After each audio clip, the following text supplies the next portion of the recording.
ఏటూరు నాగర మండలంలో కొండాయి ఎంపీటీసీ అభ్యర్థిగా చిలివేరు అన్నమయ్య బరిలో నిలవనున్నారు. ఆదివాసీ గిరిజన గుత్తి కోయగూడాల కరెంట్ ఆర్ఓఎఫ్ఆర్ పట్టాలు సమస్యలపై నిరంతరం ముందుండి పోరాటం చేసే నాయకులు చిలివేరు అన్నమయ్య గారిని గెలిపించాలని ఆదివాసీ సంఘాలు, దళిత సంఘాలు, గ్రామ యువకులు కోరుకుంటున్నాయి. కొండాయి పరిధి ఎంపీటీసీ పరిధిలో పోటీ చేయడానికి నేను సిద్ధంగా ఉన్నాను. నా పేరు చిలివేరు అన్నమయ్య, కొండాయి ఆవాసం. నేను ఆదివాసులు కానీ దళిత గిరిజనులు కానీ నన్ను గెలిపించి ముందుకు తీసుకెళ్ళాలని కోరుకుంటున్నాను. తెలంగాణ తెలుగుదేశం పార్టీ ఆదేశాల మేరకు కొండాయి ఎంపీటీసీ పరిధిలో పోటీ చేయడానికి సిద్ధంగా ఉన్నాను.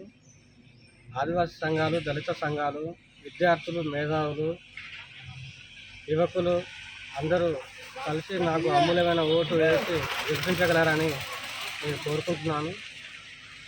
మీ అన్నమయ్య.